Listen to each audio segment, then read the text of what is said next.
नमस्कार, मैं आज़ाद कबीर, आप देख रहे हैं न्यू इंडिया न्यूज़। आज इस वक्त हम मौजूद हैं, ये जहांगीरपुरी है सी ब्लॉक, और ये वही मस्जिद है जो पिछले 5 दिनों से आप मीडिया में, नेशनल मीडिया में, सोशल मीडिया में, आप चारों तरफ आप चर्चे में ये मस्जिद है सी ब्लॉक की, जहांगीरपुरी की, आप ये देख रहे हैं। आखिर क्या बात हो गई, क्या मसला आ गया, ये सारी चीज़ें आप जानते हैं। सबसे बड़ा सवाल यहाँ पर ये है कि भारत में देश की राजधानी ये दिल्ली है, अब क्या मोहब्बत, इंसानियत, अमन, शांति और भाईचारा नहीं रहेगा? ये कौन सी नफरत की ताकतें हैं जो देश की जो शांति है और लॉ एंड ऑर्डर है इसको ख़राब करती हैं? ये दोनों पक्षों पे, दोनों समुदाय पे, दोनों कम्युनिटी की ये जिम्मेदारी है, चाहे वो मुस्लिम कम्युनिटी हो, मुस्लिम समाज के लोग हो या हिंदू कम्युनिटी हो, ये दोनों की जिम्मेदारी है कि समाज में शांति और अमन और भाईचारा बना करके रखें। तो कुछ नफरती ताकतें हैं, उस पर बिल्कुल रोक लगना चाहिए। भारत सरकार से भी न्यू इंडिया न्यूज़ हम अपील करते हैं। और हमारे साथ यहाँ पर इस वक्त मौजूद हैं दिल्ली माइनॉरिटी कमीशन के मेंबर हैं अब्दुल समी साहब, और कुछ यहाँ पे ये जमीयत उलमा हिंद से मेंबर हैं। अल हिंद युवा संघ से हमारे साथ अब्दुल वाहिद सिद्दीकी साहब मौजूद हैं। तो सबसे पहले सवाल हम जो करेंगे वो दिल्ली माइनॉरिटी कमीशन से सवाल किया जाएगा।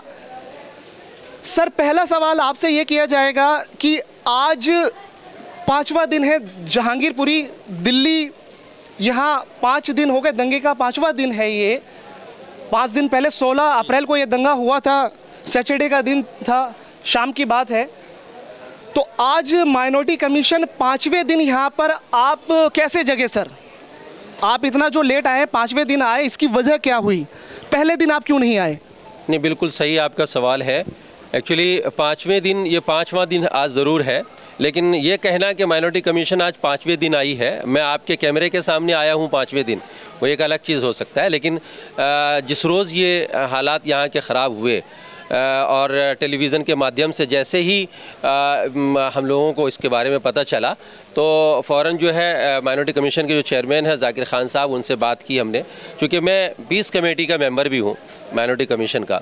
तो उनसे बात की और उन्होंने संबंधित विभाग से भी बात की, जो हमारे अफसरान हैं यहाँ के, उनसे भी बात हुई, SHO साहब से भी बात की, और यहाँ तक के जो MCD डिपार्टमेंट के जो इकबाल सिंह जी हैं, उनसे भी इस संबंध में बात हुई है। और उन्होंने जिस तरह से मीडिया के लोगों को अपना एडवाइस दिया, वो सर, ये बात आपने बताया कि आपने SHO साहब से बात करी जहांगीरपुरी, आपने MCD में मेयर इकबाल साहब से बात करी आपने जी। और आप बता रहे हैं कि और भी लोगों से आपने, मुख्तलिफ लोगों से आपने बात करी है जी। तो वो क्या बात करी आपने? बात ये की है कि भाई जिस तरह से जुलूस लेकर के वहाँ पहुँचे हैं लोग, और एक सोची समझी साजिश इसमें पूरी तरह से नज़र आ रहा है कि अगर आप शोभा यात्रा निकाल लें तो शोभा का मतलब है कि सबको शोभा दे। ये जो शोभा यात्रा के नाम पर जो अनशोभा वाली जो बात हो रही है, दंगे और फसाद भड़काने वाली जो बात हो रही है, तलवार और पिस्टल के साथ में जो शोभा यात्रा निकाली जा रही है, इस पे उनसे SHO साहब से और जो संबंधित विभाग के जो अफसरान हैं उनसे बात की गई कि ये कौन सी शोभा यात्रा है और इस तरह की परमिशन कहाँ से इनको मिली कि किसी भी शोभा यात्रा में तलवार के साथ में जो सो शोभा यात्रा निकाली जाए, पिस्टल के साथ में शोभा यात्रा निकाली जाए, और एक कम्युनिटी को जो सो टारगेट किया जाए, एक कम्युनिटी के जो सो मजहबी जगह पर जाकर के हंगामा किया जाए। शोभा यात्रा का मतलब है कि आप बहुत प्यार मोहब्बत के साथ में निकलते चले जाएँ, कोई दिक्कत नहीं। लेकिन यहाँ पर जो CCTV फुटेज के ज़रिए से जो चीज़ें देखने में सामने में आई हैं, तो वो उसमें साफ साफ ये लग रहा है कि एक कम्युनिटी को टारगेट किया जा रहा है, उसको उभारने की कोशिश की जा रही है। और फिर दूसरी चीज़ है कि एक चीज़ जो शोभा यात्रा के बिल्कुल अगेंस्ट है, मतलब कि हथियार का तो प्रयोग आप कर ही नहीं सकते ना।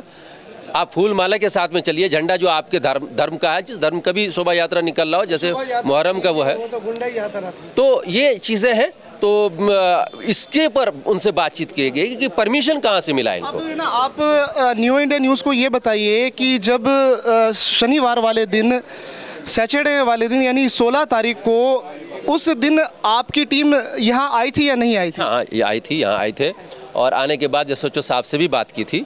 एसएचओ साहब से कहा गया था कि भाई जो सो ये क्या हो रहा है, इस तरह से जो लोगों को। एक सवाल यहाँ पर ये है कि आप कोई प्राइवेट एनजीओ तो है नहीं, नहीं है। ठीक है ना, आप दिल्ली गवर्नमेंट के माइनॉरिटी कमीशन के आप लोग हैं, तो आप बार बार एसएचओ की क्यों बात कर रहे हैं? क्या आपकी पहुंच, आप कमिश्नर तक नहीं जा सकते? क्या जॉइंट सीपी तक नहीं जा सकते? क्या डीसीपी, क्या आप डीसीपी तक अप्रोच नहीं कर सकते?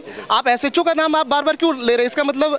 इसका मतलब आप लोग वहां तक नहीं पहुंच पाए हैं या अभी भी नहीं पहुंच पाए होंगे, क्या कहना है? नहीं, उसके मैं इस वजह से कह रहा हूँ कि क्षेत्र का एरिया का जो इंचार्ज है वो एसएचओ है। और एसएचओ अगर डीसीपी साहब या कमिश्नर और पुलिस को भी अगर हम नोटिस करते हैं, हमारे पास में अथॉरिटी है कि हम कमिश्नर और पुलिस को भी नोटिस कर सकते हैं, डीसीपी को भी नोटिस कर सकते हैं, एसीपी को भी नोटिस कर सकते हैं, और हमने नोटिस किया है। लेकिन अगर एसीपी साहब को भी अगर नोटिस किया जाएगा या कमीशन को भी किया जाएगा तो वो एसएचओ से ही पूछेंगे। तो इसलिए क्षेत्र के जो जिम्मेदार हैं, पहली सूचना पहले उनको, ठीक है, उसको जी मैं आपकी बात से सहमत हूँ कि पहली सूचना जो हाउस स्टेशन ऑफिसर होता है उसको दी जाती है। अब आपसे सवाल ये होगा सर, क्योंकि आप माइनॉरिटी कमीशन से हैं और माइनॉरिटी बिल्कुल जुड़ा हुआ है मुस्लिम से, ठीक है ना, मुस्लिम भी माइनॉरिटी में आपके सिख भी कम्युनिटी आ जाती है, पारसी भी आ जाती है, क्रिश्चियन भी आ जाते हैं, सारे आ जाते हैं। लेकिन अब यहाँ पे सवाल ये है कि यहाँ पे मुस्लिम फर्स्ट पहले वाली बात हो रही है, क्योंकि आप मुस्लिम हैं और आपके ऊपर जिम्मेदारी है। तो सर सबसे पहले जिम्मेदारी की बात पे ही हम बात कर लेते हैं कि माइनॉरिटी कमीशन की मुस्लिम को लेकर के दिल्ली गवर्नमेंट की तरफ से क्या गाइडलाइंस है, क्या आपकी जिम्मेदारी है, क्या आपका चार्टर है, क्या चीज़ें, जिम्मेदारी बताइए पहले आप। ये एक्चुअली अब चूँकि ये ऑफिशियली आप स्टेटमेंट लेना चाह रहे हैं, तो चूँकि अभी हमारे जाकिर खान साहब आएंगे जो चेयरमैन है माइनॉरिटी कम्युनिटी के। आप पीस कमेटी में है ना, आप लोगों का काम ये होता है कि किसी भी नहीं किसी भी ऐसे इलाके में जाकर के अगर इस तरह का कम्युनल अगर कोई वायलेंस अगर हो रहा है तो दोनों ही समुदाय के लोगों से मिल करके उस वायलेंस को कम किया जाए, जो आपस में मतभेद है या जो आपस में एक दूसरे के डर और खौफ है उसको दूर किया जाए।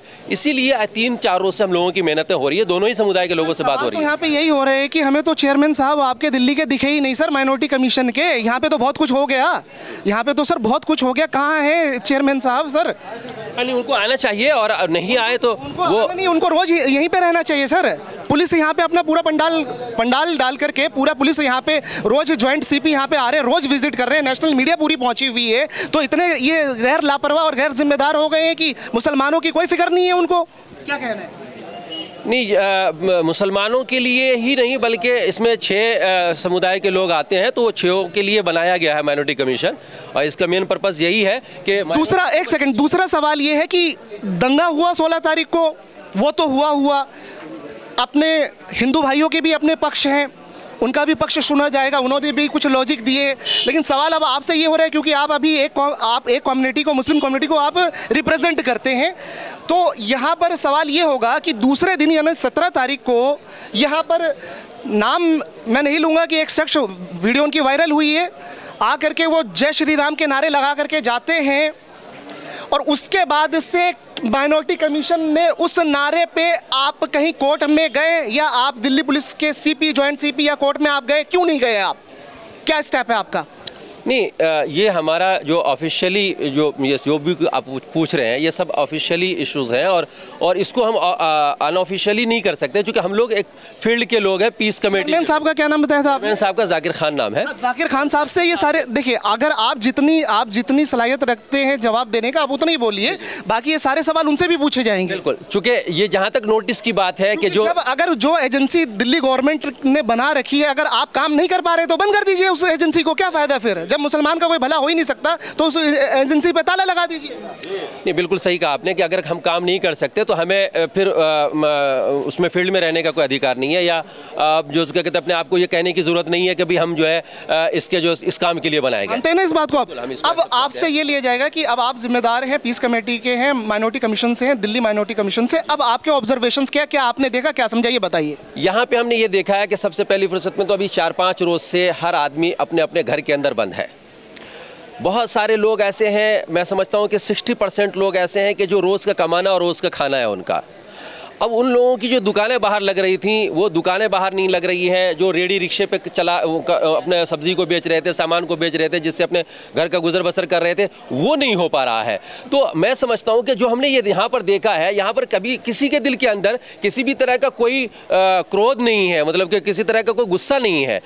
जो हिंदू कम्युनिटी के लोग हैं उनसे भी हमने अभी बात की है, उनसे भी हम मिले हैं, उन्होंने का भी यही कहना हो रहा है कि हमें किसी तरह की कोई दिक्कत नहीं है, हम सब आपस में भाई भाई की तरह रह रहे हैं। तो जब ये दोनों ही समुदाय में आपस में प्यार है तो फिर किस बुनियाद पर इस पूरे इलाके को सील किया गया है, किस बुनियाद पर इन लोगों को अपने रोजी रोजगार से जुड़ने नहीं दिया जा रहा है? सबसे पहली जिम्मेदारी, और ईद का टाइम है और ज़्यादातर जो मुस्लिम कम्युनिटी के लोग हैं यहाँ पर, तो अब जाहिर सी बात है कि ईद में खर्च भी है, जब कारोबार नहीं होगा, आदमी कमाएगा नहीं, बाल बच्चों के लिए ईद के लिए क्या इंतजाम करेगा? तो इसलिए हम इस रिपोर्ट को हम आगे माइनॉरिटी कमीशन में भी लेकर के जाएंगे, जाकिर साहब से भी मिलेंगे, क्योंकि हम माइनॉरिटी कमीशन के एक बॉडी के पार्ट है, एक उसके सदस्य हैं, तो हम अपनी रिपोर्ट उनको पेश करेंगे और हम कहेंगे कि भाई ये कंडीशन है और आपको इस पे जो भी लीगल एक्शन हो सकता है वो लीगल एक्शन लिया जाए। माइनॉरिटी कमीशन को जिस मकसद के लिए बनाया गया उस मकसद के मुताबिक इस पे काम होना चाहिए। एक आखिरी सवाल ये होगा, क्योंकि माइनॉरिटी कमीशन दिल्ली गवर्नमेंट का पार्ट है, मुख्यमंत्री साहब केजरीवाल साहब ना यहाँ पे आए एक बार भी, और ना ही डिप्टी सीएम सिसोदिया जी वो भी एक बार नहीं आए, तो क्या आप एमएलए तक नहीं आए यहाँ पे? यहाँ के मुकामी लोग कह रहे हैं एमएलए तक नहीं आए, क्या आप भी ये रिपोर्ट में लिखेंगे? बिल्कुल लिखेंगे, बिल्कुल। जो ग्राउंड रिपोर्ट हमारी बनेगी उस ग्राउंड रिपोर्ट पर हम ये देंगे कि दिल्ली सरकार के वहाँ के मकामी और वहाँ के पत्रकार हजरात के जरिए से जो रिपोर्टें हमें मिली हैं वो ये है कि जो यहाँ के विधायक हैं, कम से कम आम आदमी पार्टी के विधायक हैं यहाँ पे अजय यादव जो भी है, तो हमारा कहने का मतलब ये है कि कम से कम उनको यहाँ की जनता ने इसलिए वोट दिया था कि किसी भी तरह की कोई भी समस्या अगर आती है, उत्पन्न होती है, तो उसमें उनके लिए वो खड़े रहे हैं। वो दोनों ही समुदाय के लिए जरूरी था। हम अगले यहाँ पे और भी पैनल में और भी साथी हैं, इनसे हम बात करने की कोशिश करेंगे।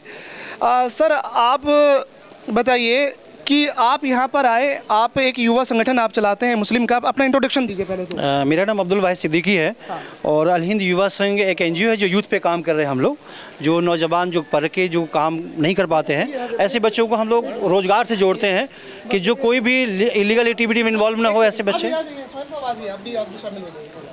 ठीक है ना, फ्रेम में सबको लो भाई, सबको लो फ्रेम में सबको रखना, ठीक है? तो हम लोग सबसे बात किया जाएगा यहाँ पे, सब पैनल में बात करने के बाद अगर कोई यहाँ के लोकल जो बात करना चाहते, बात रखना चाहते, वो भी आ जाना, ठीक है ना? चलो जी, अपना सर इंट्रोडक्शन दीजिए। सर, मेरा नाम अब्दुल वाहिद सिद्दीकी है, मैं राष्ट्रीय अध्यक्ष हूँ अल हिंद युवा संघ का, जो संगठन जो युवाओं पे काम करती है, जो युवाओं इधर उधर ना भटके, उसको स्किल से जोड़ के उसको रोजगार से जोड़ना। आप सिर्फ मुस्लिम पे काम करते हैं? सभी पे काम? सब समुदाय पे करने काम। जहांगीरपुरी में आना कैसे हुआ इस के माहौल में? यहाँ पे एक दर्द था, उस दर्द के लिए यहाँ पे आए थे, लोगों से मिले, लोगों का हालात जाने, आगे हम उसके लिए क्या बेहतर कर सकते हैं। खास करके जो बेहतरी की ज़रूरत है, मीडिया के माध्यम से सब जान रहे हैं कि किस तरह के यहाँ दंगा हुआ, किस तरह प्लान किया गया था यहाँ पे, वो छुपी हुई बात नहीं है।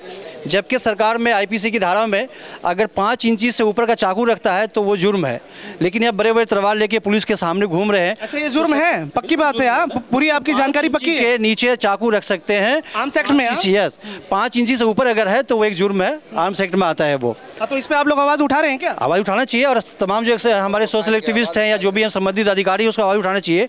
एक सवाल और भी साथ में था, ये कोई भी साथी नहीं किया अभी तक।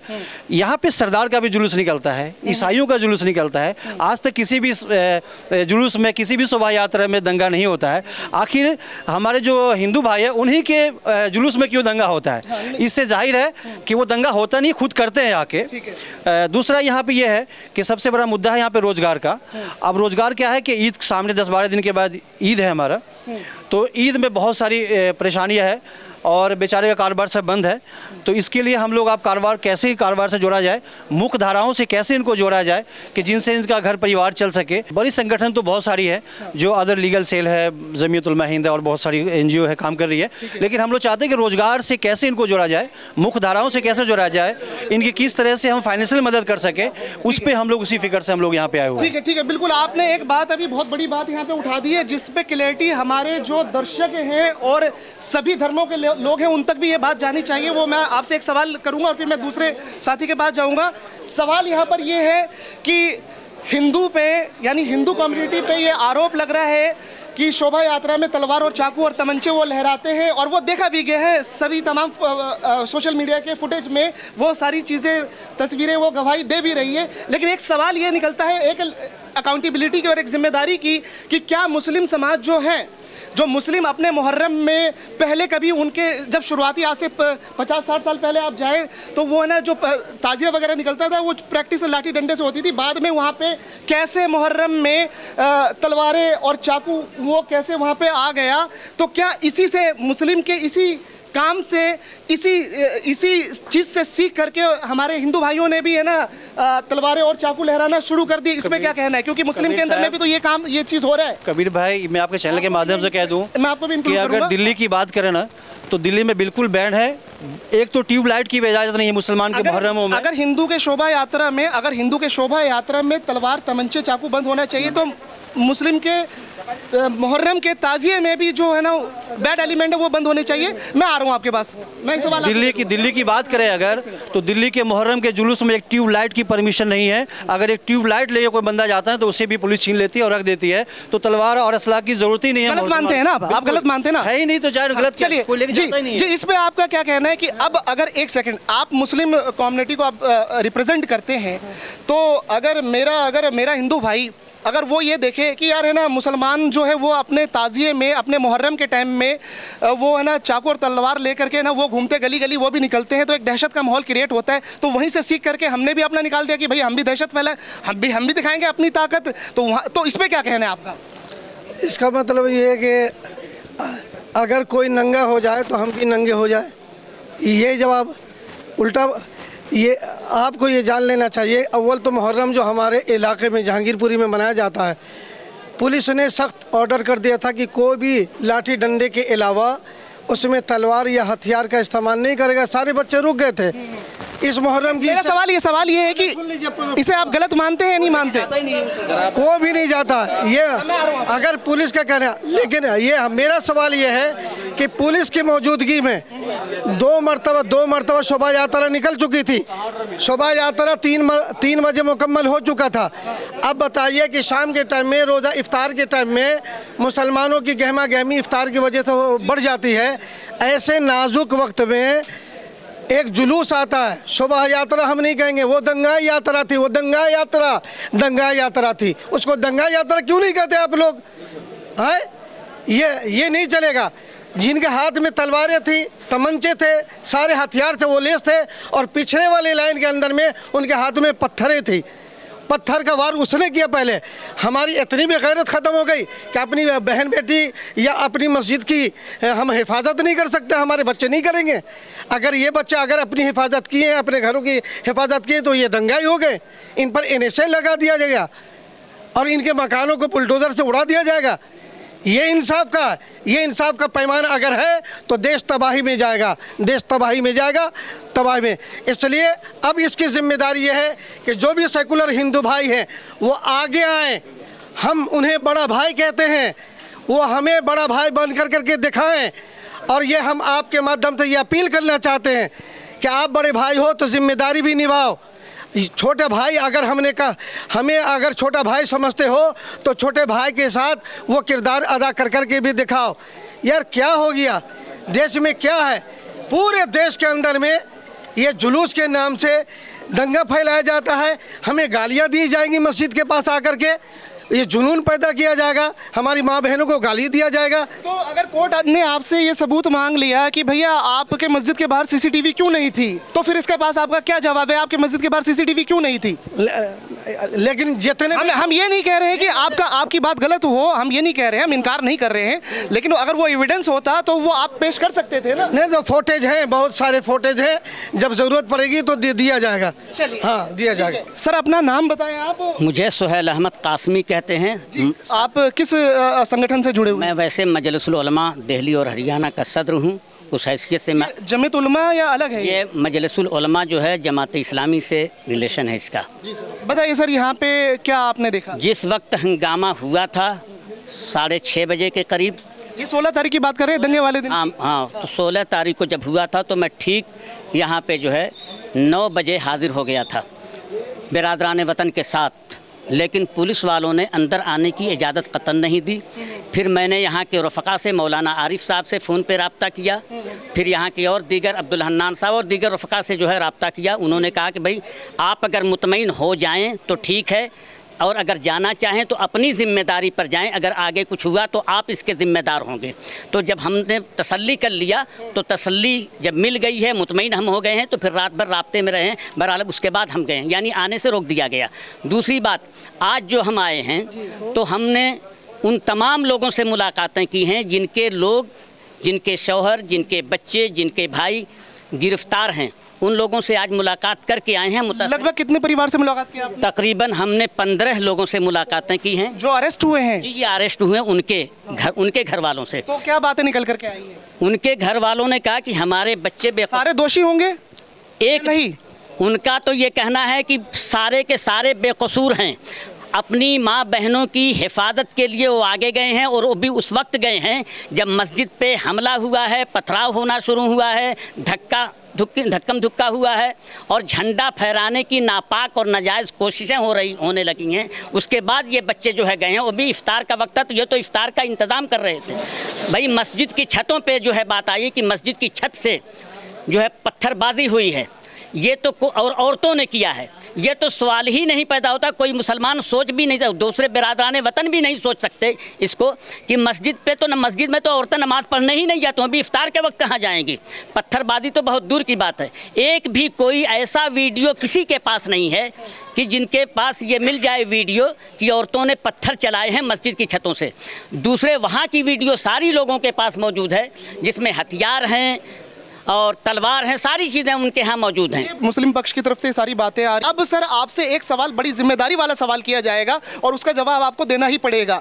सवाल ये होगा कि जमात इस्लामी से हैं आप, ठीक है, जमात इस्लामी हर साल फंड लेती है या नहीं लेती है सर?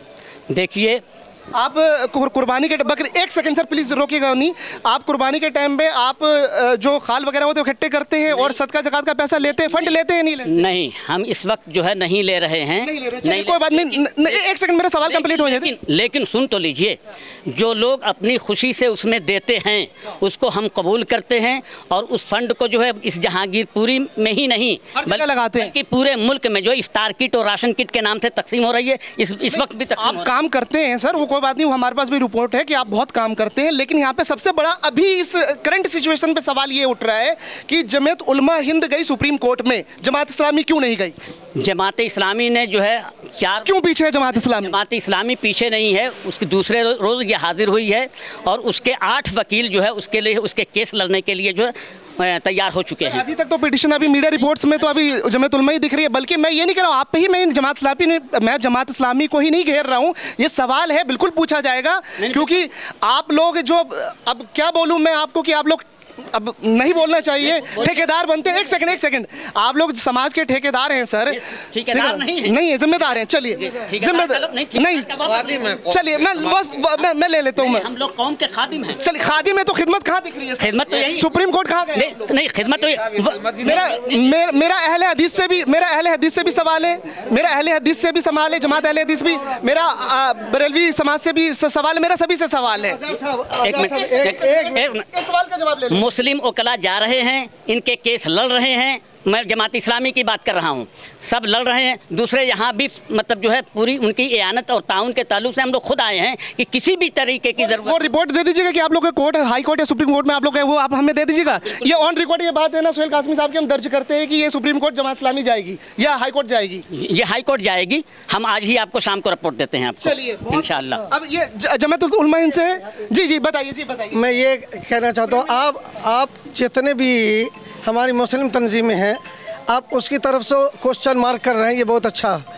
लेकिन एक बात और कह दें कि हमारे इलाके के में जो एमएलए हैं, जिनको हम वोट देते हैं, जिनको हम कुर्सी देते हैं, और यहाँ तक कि हमारे मुख्यमंत्री, उप मुख्यमंत्री, दिल्ली सरकार, ये दिल्ली सरकार के जो चीफ हैं केजरीवाल जी, उनका मामला में, इस मामले में सबसे पहले शोभा यात्रा पर दंगा और पथराव, ये लफ्ज़ का इस्तेमाल किया है, जो कि हम तमाम मुस्लिम कम्युनिटी मिल करके उनके इस बयान की मजम्मत करते हैं। सवाल ये है कि अभी आपने बहुत बड़ा सवाल उठा दिया दिल्ली के सीएम केजरीवाल पे, डिप्टी सीएम पे, आम आदमी पार्टी पे। ये सवाल मुस्लिम कम्युनिटी उठा रही है कि जो शब्द मुख्यमंत्री ने पथराव का ले लिया, इस्तेमाल कर लिया, क्या उनके ट्विटर हैंडल से आया है? क्या मतलब आप उससे इत्तेफाक रखते हैं?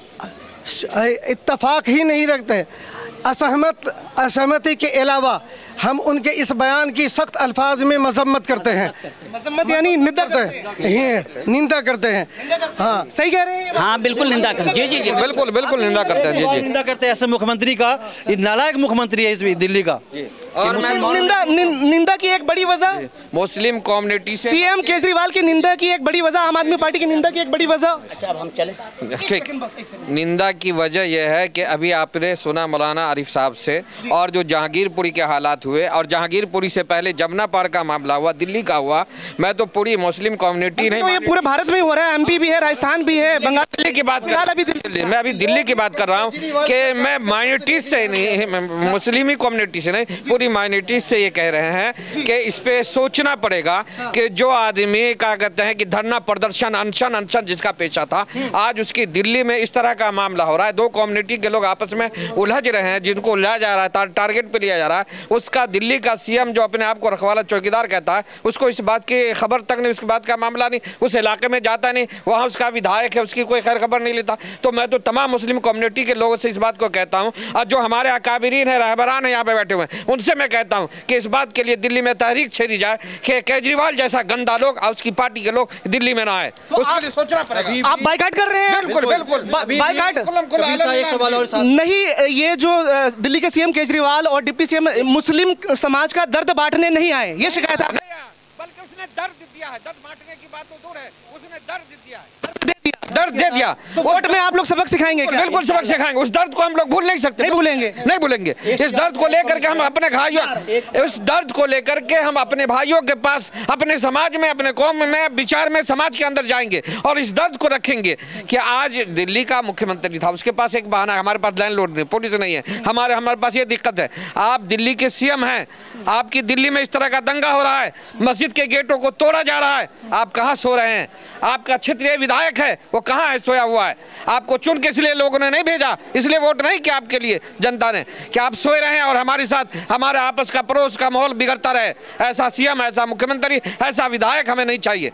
हमें तो ऐसा चाहिए जो हमारे बीच में रहे, हमारे दुख दर्द का साथी रहे, हमें सुख दर्द में हमारे साथ सामने खड़ा रहे। ऐसा नहीं चाहिए हमें। हम इस बात को लेकर के अपने कम्युनिटी में, अपने माहौल इसमें जाएंगे और इसका बाइकाट करेंगे खुल्लम खुल्ला। ये बहुत बड़ा सवाल यहाँ पर निकल रहा है। दिल्ली गवर्नमेंट पे ये सवाल निशान उठ रहा है और आम आदमी पार्टी पे, मुख्यमंत्री केजरीवाल पे, डिप्टी सीएम सिसोदिया पे कि वोट आपने केजरीवाल साहब ले लिया मुस्लिम समाज का, मुस्लिम कम्युनिटी का, लेकिन आप इनके दर्द में, दुख में आप नहीं आए। इतना बड़ा हादसा दिल्ली में हो गया, लेकिन आप इनके पास इनसे मिलने भी नहीं आए और आपने वो उस शब्द का इस्तेमाल किया, पथराव, जिससे ये बहुत ही आहत है। क्या कहना है? अपने कौम के लोगों से ये भी कह दूंगा कि अभी मीडिया में बहुत सारे साथी, मेरी बात भी कई लोगों से हुई, उनका कहना है कि अरविंद के पास कुछ है ही नहीं।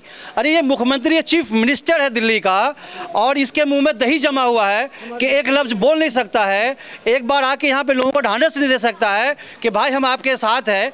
तमाम जो डीएम है यहाँ का, डीएम चीफ मिनिस्टर के उसमें आता है, दायरे में आता है, चीफ मिनिस्टर के दायरे में डीएम आता है। अगर डीएम एक बार आदेश करे यहाँ पे, तो कोई ऐसा पुलिस का आदमी नहीं है जो उसकी बात न सुने। DM DCP law and order maintain हो सकता है, बिल्कुल हो सकता है। वो आगे कम से कम यहाँ पे खड़ा होके लोगों से ये रिक्वेस्ट करे। तो मैं अपने भाइयों से गुजारिश करूंगा इस चैनल के माध्यम से कि हमारे कौम के लोग जो दिल्ली वासी खास करके हैं, कि जो कहते हैं अरविंद केजरीवाल के हाथ में कुछ नहीं है, ऐसा कुछ नहीं मेरे भाई। ये यहाँ का चीफ मिनिस्टर है, चीफ मिनिस्टर, सोच सकते हैं इसका कितना बड़ा मर्तबा और रुतबा है। वो कम से कम हमारे दुख दर्द में आना चाहिए। ठीक है। इससे पहले भी दंगा हुआ, वहाँ भी नहीं गया। गवर्नमेंट पे, दिल्ली गवर्नमेंट पे, आम आदमी पार्टी पे बहुत बड़ा सवाल निशान उठ रहा है। मैं एक सेकंड में सवाल में साहब को भी इंक्लूड करूंगा। सर अपना नाम बताएं और आप किस संगठन से बिलोंग करते हैं, किसको रिप्रेजेंट करते हैं? नाम है मोहम्मद रईस खान नूरी। जी नूरी साहब बताइए, आप इस इलाके में चेयरमैन गाजी फाउंडेशन। ठीक है, बताइए आपका क्या कहना है? मेरा कहना यह है कि ये केजरीवाल जी का ये कोई पहली मर्तबा नहीं है कि जहांगीरपुरी में दंगा हुआ और उनके ज़ुबान पे, उनके मुंह पे ताला लगा रहा। इससे पहले शाहीन बाग में कितना धरना प्रदर्शन किया गया, मगर वो नहीं बोले, सिर्फ हुकूमत बनाने के चक्कर में। उसके बाद में जाफराबाद में दंगा हुआ, सेलमपुर में दंगा हुआ, मज़ार गिराई गई और रोड पे हंगामा हुआ, मगर वो नहीं बोले। और दूसरी बात यह है कि आज हम सबके ऊपर एक इल्ज़ाम लगाया जाता है कि यही दंगाई हैं, यही लोगों ने पत्थर बरसाया है। मगर मैं आपसे कहना चाहता हूं कि मैं आह भी करता हूं तो हो जाता हूं बदनाम। हम आह भी करते हैं तो हो जाते हैं बदनाम, वो कत्ल भी करते हैं तो चर्चा नहीं होता। और जुल्म करने के लिए जब भी सितमगर निकला, जुल्म करने के लिए जब भी सितमगर निकला, उसके खंजर का तलबगार मेरा सर निकला, उसके खंजर का तलबगार मेरा सर निकला। मैं कहना चाहता हूं कि जो आज का दौर जो चल रहा है इस वक्त, ये साल 6 महीना से सबसे ज़्यादा कोई ऐसा हफ्ता नहीं गुजरता है जो हिंदुस्तान में धर्म संसद न की जाती हों। हर एक धर्म संसद में तलवारें बांटी जाती हैं, उकसावी जो है नारे लगाए जाते हैं, मुसलमानों को भगाने के लिए नारे लगाए जाते हैं। मगर आज तक किसी भी धर्म संसद में आप अंदाज़ा लगा लीजिए, ना तो उसके लिए बहस कोई छिड़ती है। हाँ, संदीप चौधरी जी हैं, वो कभी कभी बहस न्यूज़ 24 पर छेड़ देते हैं, उसके अलावा कोई और नहीं बोलता है। हाँ, रविश कुमार जी हैं, वो भी मुद्दा उठाते रहते हैं, मगर और मेन इसकी मीडिया जो है वो बिल्कुल खामोश रहती है, वो बोलने का नाम नहीं लेती है। जितना धर्म संसद वो लगाते हैं, धर्म संसद की बात मैंने इसलिए छेड़ी है कि अगर वो धर्म संसद वहाँ ना छेड़ी जाती तो जहांगीरपुरी में यह मुद्दा नहीं होता। अगर वो धर्म संसद एक साल से अगर वो सब रचाई बसाई नहीं जाती तो उन लोगों को हौसला यहाँ नहीं मिलता जो इस तरह यहाँ उपद्रव मचाया है। तो उसकी वजह यही है, वो सब धर्म संसद का नतीजा है जो जहांगीरपुरी में ये उपद्रव मचाया गया। मगर चाहे वो दिल्ली की गवर्नमेंट हो, चाहे वो केजरीवाल की सरकार हो, चाहे वो विधायक हो, चाहे वो केंद्र की सरकार हो, चाहे वो अमित शाह हो, चाहे वो मोदी जी हो, कोई ऐसा इस वक्त नज़र नहीं आ रहा है जो मुसलमानों के ज़ख्मों पर पट्टी रख सके। कोई मुसलमानों के ज़ख्मों पर पट्टी रखने वाला नहीं है। हाँ, सिर्फ ये होता है कि आप मुझे वोट दो, हम आपकी हिफाजत करेंगे, आप मुझे वोट दो, हम जो आप कहोगे वो हम करेंगे। मगर हमारा मुद्दा कोई सुनने वाला नहीं है। नौकरियां हमारी सब खत्म हो गई, कारोबार सब हमारे चौपट हो गए, कोई हमारी सुनने वाला नहीं होता है। आज अफसोस तो ये होता है कि हम आह भी करते हैं तो हो जाते हैं बदनाम, और वो कत्ल भी करते हैं तो चर्चा नहीं होता। सुबह शाम धर्म संसद लगाते हैं, मगर फिर भी उसके बावजूद उनके ऊपर कोई कार्रवाई नहीं होती है। और हम अपनी हिफाजत के लिए अगर हम अपनी दुकान पे, अपने मस्जिद पे, अपने मदरसे में अगर 2-4 लोग गेट पर खड़े हो जाएं कि उनके धर्म संसद का ये रथ यात्रा निकलने वाला है, शुभ यात्रा उनके निकल रहा है, तो उस वजह से हम गेट पर खड़े हो जाएं, तो आज हाल ये है कि हमारा गेट पर खड़ा होना भी मुश्किल हो गया है। उनके हाथ में तलवार है, वो दंगाई नहीं है, उनके हाथ में छुरा है, वो दंगाई नहीं है, हमारे हाथ में पत्थर भी नहीं है, तो हम दंगाई बनाए गए हैं। मगर जो है उससे परवाह नहीं है। इसलिए आप लोग कम से कम, मैं इसकी मीडिया से को न कोई उम्मीद कल थी ना आज है। जब से 2014 से सरकार बनी है बीजेपी की केंद्र में, तब से मुसलमानों को कोई उम्मीद मेन स्ट्रीम मीडिया से नहीं रह गई। उम्मीद के अगर किरण है तो या तो आप लोग सोशल मीडिया के लोग हैं जो बने हुए हैं, या तो फिर जो है अदालतें बची हुई हैं जिनसे कुछ मुसलमानों को उम्मीदें बची हुई है, वरना कोई सूरज निकलता हुआ नहीं नजर आ रहा। बहुत बड़ी बात यहाँ पर निकल करके आई है कि जो मुस्लिम कम्युनिटी है वो बिल्कुल पूरी तरीके से यहाँ पे आहत हो चुका है। मैं आपको इंक्लूड करूँगा, मैं ये पूरी तरीके से आहत हो चुका है। लेकिन एक बहुत सारी दिक्कतें हैं। आप ये सारे कंप्लेंट कर रहे हैं दिल्ली गवर्नमेंट से, सेंट्रल गवर्नमेंट से, आप सारी आपकी कंप्लेंट है। एक सेकंड निकल जाने दीजिए, 1 मिनट। निकलना चाह रहे हो क्या? हाँ, मैं आपके पास आ रहा हूँ, एक सेकंड, इधर आ जाइए आप, है ना, इधर आ जाइए आप, इधर आ जाइए। बहुत ही इंपॉर्टेंट सवाल यहाँ पे ये निकल रहा है। सर, आपने सारी बातें बताई, आपने दुख बताई मुस्लिम समाज का, आपने दुख बताया, आपने सीएम केजरीवाल पे सवालिया निशान उठाए, आपने केंद्र सरकार पे आपने सवालिया निशान उठाए, और कुछ दिक्कतें दिख भी रही है ज़मीन पे पूरे हिंदुस्तान पे। लेकिन सवाल यहाँ पे निकल रहा है सर, सवाल ये पूछना पड़ेगा और ये पता भी लगना चाहिए कि मुस्लिम जितने भी संगठन है, ऑर्गेनाइजेशन है, आप अलग संगठन को बिलोंग करते हैं, आप अलग को करते हैं, आप मुस्लिम के लिए क्या कर रहे हैं? पहला सवाल। दूसरा सवाल ये कि आपकी नेशनल पॉलिटिकल पार्टी क्यों नहीं है? तीसरा सवाल, आपका नेशनल मीडिया क्यों नहीं है? जवाब दीजिए। हाँ, नेशनल मीडिया नहीं है, उसकी वजह यह है कि जितनी सेकुलर पार्टियां हैं, इन सब लोगों ने मुसलमानों को इतना दबा करके रखा है कि इनको अपने पैरों पे खुद खड़े नहीं ऐसा नहीं है सर, भारत का संविधान सब कुछ करने का इजाजत देता है। आप इस चीज पे गौर करें। बताइए, आपका नेशनल मीडिया क्यों नहीं, आपकी पॉलिटिकल पार्टी क्यों नहीं है? आप मुस्लिम के लिए क्या कर रहे हैं, अलग अलग संगठन? देखिए, आपका सवाल बहुत अच्छा है, और आप जो कह रहे हैं भारत का संविधान सब चीज़ की इजाज़त देता है, संविधान तो इजाज़त देता है। आज का जो आप कल ही जो मामला हुआ, जिस तरह से बुलडोज़र चला, क्या ये संविधान कहता है? कि आप किसी को बगैर देखे हुए, बगैर साबित किए हुए, बगैर आप इंक्वायरी के, बगैर जांच के आप जिसको मर्जी या जिसके घर पे बुलडोज़र चला दें, ये संविधान इसकी इजाज़त देता है? जिसकी लाठी उसकी भैंस। हाँ, सैया होल कोतवाल तो डर काहेगा। यानी पूरा सिस्टम मोदी जी का है, अमित शाह जी का है। आज कॉरपोरेशन में दिल्ली में वो बैठे हुए हैं 15 साल से। हाँ, दिल्ली की सरकार उनसे मिली जुली हुई है। कहने को लोगों को बेवकूफ़ बनाने के लिए जो है ना एक दूसरे तरह का खेल खेला जा रहा है। नहीं, सारी बात आपकी ठीक है, लेकिन आप पे भी जिम्मेदारी, आप पे भी, मुस्लिम संगठन पे भी, मुस्लिम कम्युनिटी के लिए जिम्मेदारी बनती है, अकाउंटेबिलिटी बनती है और उसको आपको निभाना पड़ेगा। एक साहब हमारे साथ हैं। सर, अपना शुभ नाम बताइए सर। मैं रंजीत सिंह हूँ। मैं उत्तराखंड क्रांति दल का केंद्रीय महामंत्री हूँ, जिसने राज्य बनाया था। मैं भी इस दंगों को सुन के आया हूँ। यहाँ पे एक सवाल, बहुत बड़ा सवाल निकल रहा है सर, कि आप हिंदू धर्म से आप बिलोंग करते हैं, लेकिन उसके बावजूद भी आप मुसलमानों के बीच में आए हैं। ये क्या है? ये क्या मैसेज देना चाहते हैं? ये क्या कहना है इस पे आपका? देखिए, मैं अभी ये कह रहा हूँ ना, मजहब नहीं सिखाता आपस में बैर रखना। हिंदी है, वतन है हिंदुस्तान हमारा। ये हिंदुस्तान हमारा है, ये किसी जाति मजहब का नहीं है। हम सब पहले इंसान हैं और हमें बांटा गया है। और ये बांटा किस लिए गया है? किसी के चिराग बुझते हैं। जी, गड़ाकोटी हूँ, केंद्रीय महामंत्री उत्तराखंड क्रांति दल, जिसने राज्य बनाया था, उस पार्टी से हूँ। और दिल्ली दंगे जब भी होते हैं तो कहीं ना कहीं टीस तो पहुँचती है दिल में, क्योंकि ये देश जो है किसी का नहीं है, ये देश इंसानियत का है। मैं ये कह रहा हूँ, हिंदी है, वतन है हिंदुस्तान हमारा। ये हम सबका है, हिंदू मुस्लिम सिख ईसाई। और यही हमारी खूबसूरती है, ये इस भारत की खूबसूरती है कि हम हिंदू मुस्लिम सिख ईसाई एक साथ रहते हैं। लेकिन इसको बांटने का काम कौन कर रहा है? किसी के गरीबों के चिराग बुझते हैं, नेताओं के चिराग इस दंगों से जलते हैं। हमने सोचना चाहिए। हमने अब जब चुनावी मुद्दे आते हैं तो चुनाव में हम लोग एक तरफ चले जाते हैं और ये हमेशा चुनावी मुद्दा उठता है। और मैं सारे हिंदू, चाहे हमारे मुसलमान भाई हों, हिंदू भाई हों, तो हम सबसे ये कह रहे हैं कि भड़काने वाले कुछ लोग होते हैं। आग लगाने वाला एक होता है, लेकिन बाकी जो उस आग में जलते हैं वो सैकड़ों घर जलते हैं। तो हमने सबने एक साथ आके, एक छत के आगे आके, हिंदू मुस्लिम सिख ईसाई, यही हिंदुस्तान की खूबसूरती है। ये हिंदुस्तान के 4 पिलर हैं।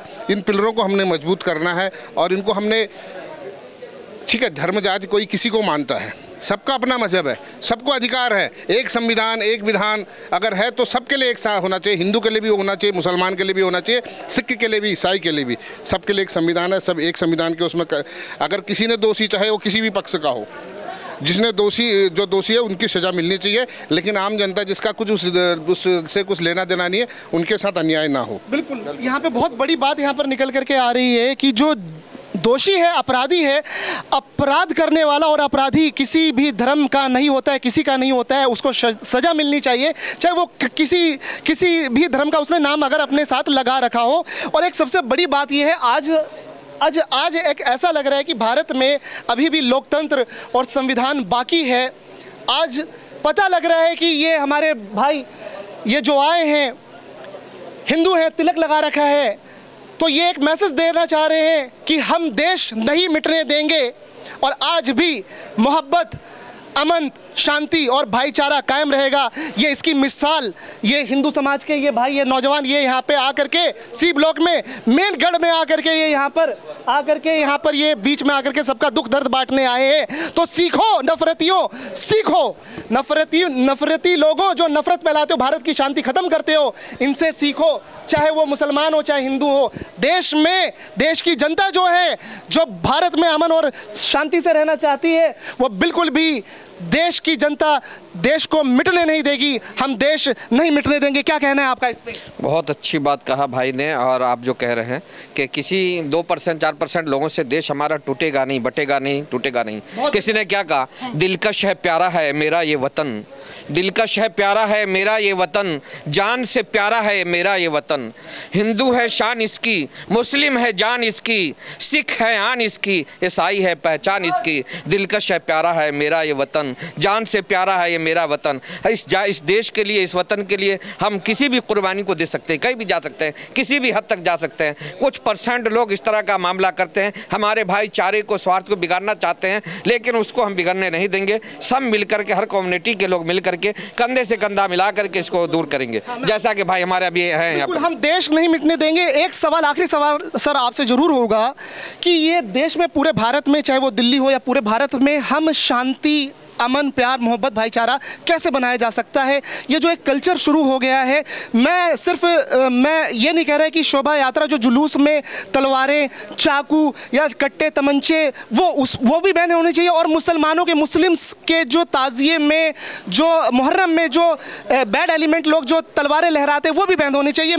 हम दोनों तरफ सवाल उठाएंगे। और अमन और शांति कैसे कायम हो सकता है सर, क्या कहना है आपका? देखिए, आप मीडिया से हैं, सबसे पहले तो अगर नफरत कोई फैला रहा है तो इस समय मीडिया फैला रहा है। सही कहा आपने, सही कहा। नफरत को सबसे ज़्यादा फैलाने का काम किसी ने किया है तो इस समय मीडिया वाले कर रहे हैं। तो हिंदू मुस्लिम जो मुझे लोग बोलते हैं हिंदू मुस्लिम, अरे हिंदू मुस्लिम कौन, पहले तो हम इंसान हैं।